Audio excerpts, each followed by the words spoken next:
زمانے کی قسم ہے تمام انسان بڑے شدید گھاٹے میں ہے سوائے ان کے جو ایمان لائے اور جنہوں نے نیک عمل کیے اور جنہوں نے حق کی وصیت کی اور جنہوں نے صبر کی وصیت کی۔ اب ذرا اس جملے کو اپنے ذہن اور شعور کی سطح پر لکھ لیجئے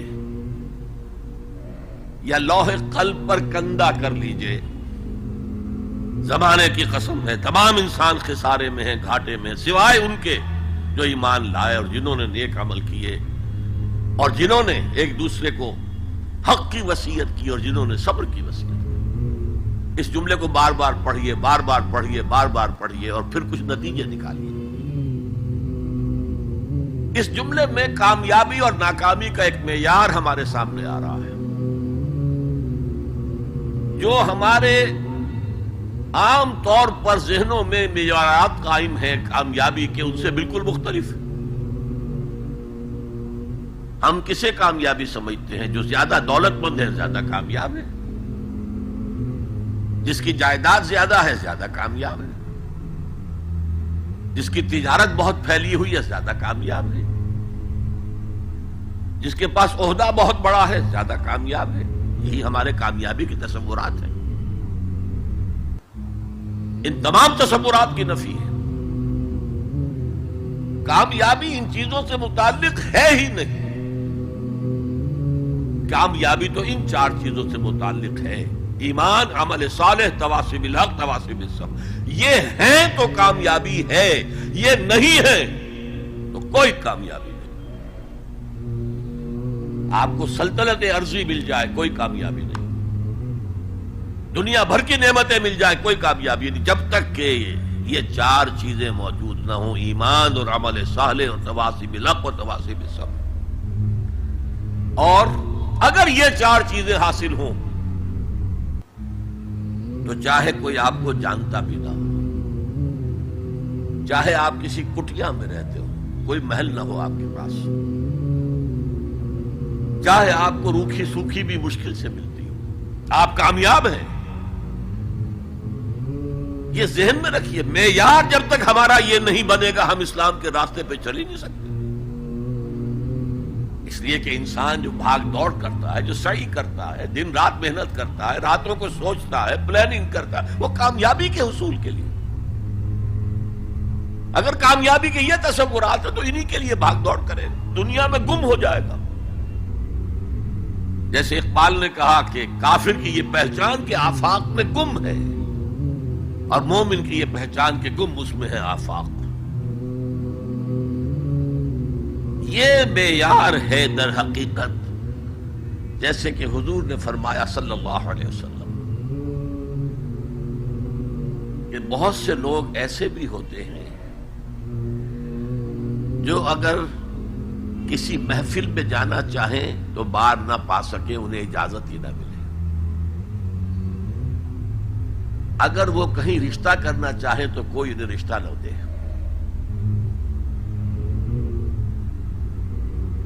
لیکن اللہ کی نگاہ میں ان کا وہ مقام ہوتا ہے کہ اگر وہ بھولے سے کسی بات پر قسم کھا لیں تب بھی اللہ ان کی قسم کی لاج رکھتا ہے۔ آپ سوچئے ابو ہریرہ کا کیا مقام تھا، ابو ذر کا کیا مقام تھا۔ حضور فرماتے ہیں صلی اللہ علیہ وسلم: من کان یسرہ ان ینظر الی زہد عیسیٰ فلینظر الی صاحب ابی ذر۔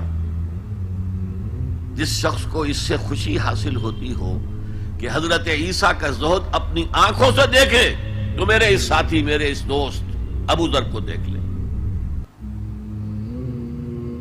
یہ لوگ ہیں کامیاب ترین۔ حضرت علی کی جب شادی ہو رہی تھی حضرت فاطمہ سے رضی اللہ تعالی عنہما، ان کے پاس کوئی مکان نہیں تھا۔ ایک انصاری صحابی نے ایک حجرہ دیا ہے جس میں کہ وداع ہو کر حضرت فاطمہ گئی۔ کوئی گھر نہیں تھا، فقراء صحابہ میں سے تھے، مہر دینے کے لیے کچھ نہیں تھا۔ حضور نے پوچھا کچھ ہے علی تمہارے پاس مہر دینے کے لیے؟ عرض کیا حضور کچھ نہیں میرے پاس۔ فرمایا تمہارے پاس وہ زرہ ہوتی تھی ایک، عرض کیا جی زنا تو ہے، لیکن ظاہر بات ہے زنا تو ہتھیار ہے، جنگ کے لیے ہے، جہاد فی سبیل اللہ کے لیے۔ آپ نے فرمایا جاؤ اسے بیچو یا گروی رکھو، کچھ لے کر آؤ، مہر تو دینا ہے۔ کیا اس مفلسی کی وجہ سے وہ حضرت علی ناکام انسان تھے؟ لیکن واقعہ یہ ہے کہ کامیابی کے اور ناکامی کے اس معیار پر ہمارا دل ٹھکتا نہیں۔ دل ٹھک جائے تو کیا کہنے، زندگی میں انقلاب آ جائے۔